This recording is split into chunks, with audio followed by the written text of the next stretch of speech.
Hello friends and welcome to this another video on Authentic English. This video is about the poem If Thou Must Love Me by Elizabeth Barrett Browning. So this is one of the poems in the ICSC board, which is important for class 10 board exams this year. So I thought about making a video on this. So If Thou Must Love Me is a sonnet by English poet Elizabeth Barrett Browning. Now, first of all, we must understand what a sonnet is. A sonnet is a poem of 14 lines. It is taken from a collection of 44 love sonnets written by her, known as Sonnets from the Portuguese. So it is taken from a collection, and that collection is known as Sonnets from the Portuguese. It is the 14th poem in the collection. So, before we delve deep into the poem, it's important for us to understand what the author wants to convey through this poem. This poem tells the reader, who is apparently the lover of the writer, some terms and conditions with which she has to be loved. In this short poem, the poet talks about the kind of love she intends to receive from her lover. Okay, so she's describing what kind of love she wants to receive from her lover. That love should be unconditional, pure, and not based on physical qualities like her looks, her way of speaking, or external beauty. So she wants unconditional and pure love from her lover. She does not want to be loved for the sake of external things like her beauty, her hair, her smile, her way of speaking. Because as a person gets old, the external beauty fades away, and we all know that beauty is but skin deep. So she wants to be loved for the person she is and not for how she looks, how she speaks, and things like that. She wants a love that exists between the souls and not between bodies. The poet wants a profound love that exists between souls and not between bodies, for beauty is but skin deep. The title of the poem comes from the first line of poem, which describes a set of conditions that she'll write down for her lover to follow if she wants to love her. So she writes about various things that she does not want her lover to love her for. They include loving her for sympathy and loving her for her external beauty and looks. This is what she's trying to say through these poem. So we'll talk more about this as we see the paragraphs, as we come to the paragraph explanations. But before that, you have to have an idea that this is a love poem. It tells about true love. It speaks about true love.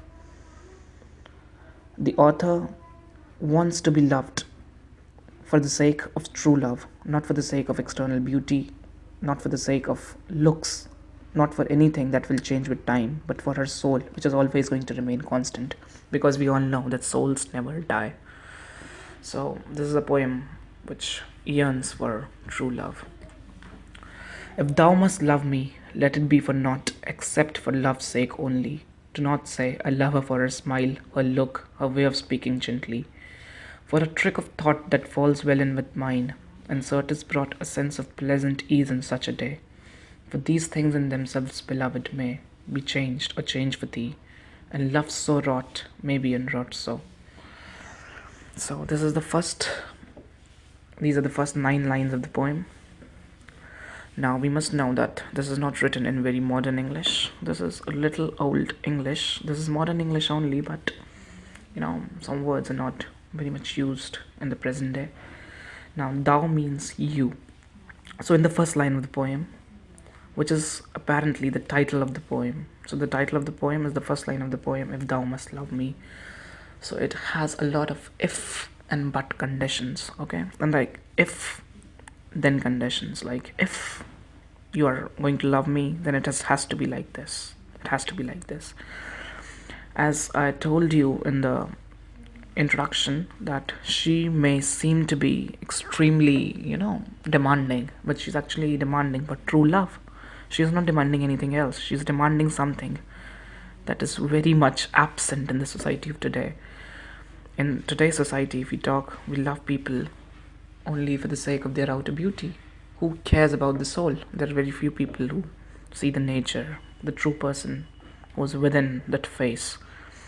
So she's demanding something that not many people, you know, see, that not many people can love a person for.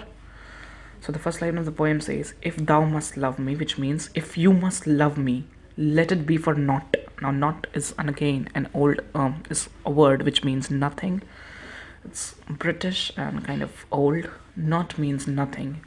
If you must love me, let it be for nothing except for love's sake only.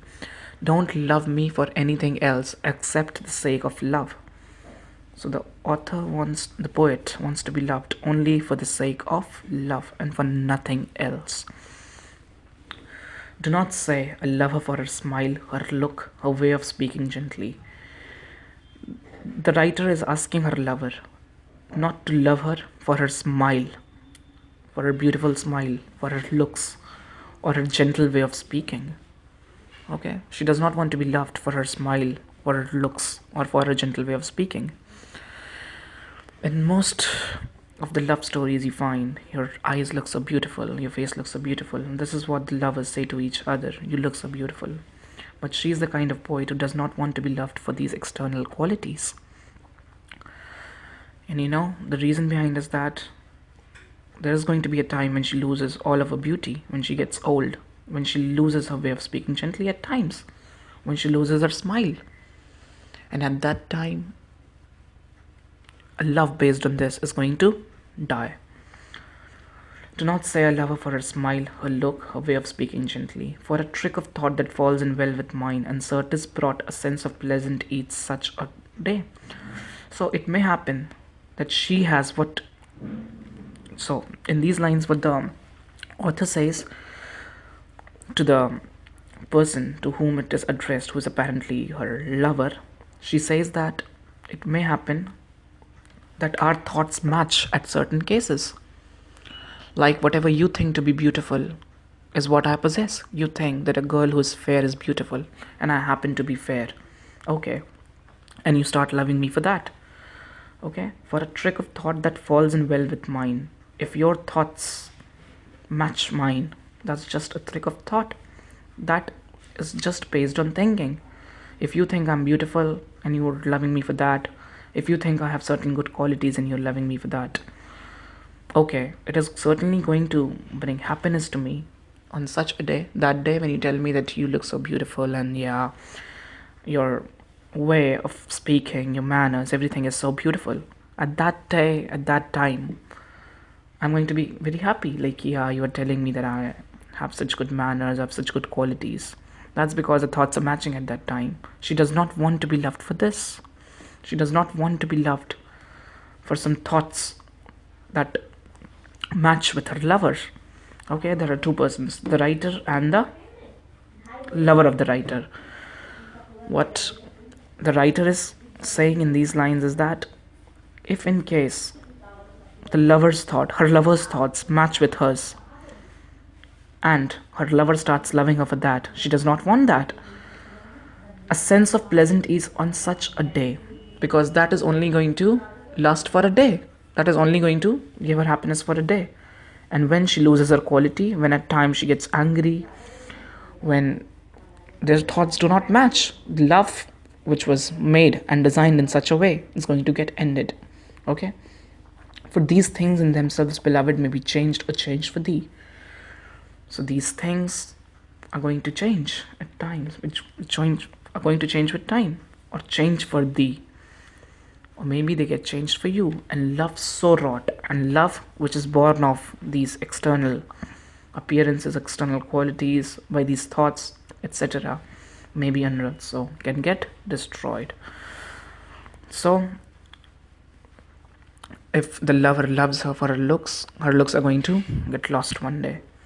If the lover loves her because their thoughts match with each other, it may happen that on certain occasions their thoughts do not match, and at that time love is going to end.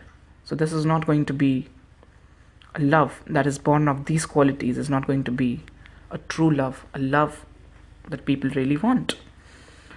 So this is what is said through these lines, that she wants a love that is true and pure. When she gets old, she may no longer be so beautiful, and then her lover might stop loving her. Thus, love based on physical attributes ends with the ends of those qualities, and hence she demands not to be loved for such things. She yields for permanence in love, okay? What she wants is permanent love. She yields for permanence in love. She doesn't want her lover and she to be together for a while and then break up. She does not want a temporary relationship. Permanence can come only when the love is based on loving the person's soul, the person's being, and accepting him or her with all the flaws. Okay, love isn't based on a perfect couple. Love exists when the couple acknowledges each other's faults and flaws and still loves each other. It's not about loving someone only because that person looks extremely great. It is not based on looks at all, and this is the kind of love that she yearns for. Here, the theme of true love or deep love is portrayed. True love can exist between people whether they possess the true social standards of beauty or not. Okay, the social standards of beauty say that a person needs to be tall, fair, this, that, handsome, has to be muscular, lean for men. So, there are many standards which the society has set up. But true love doesn't care about these standards. It happens between person as they are, and thus is based on no external quality.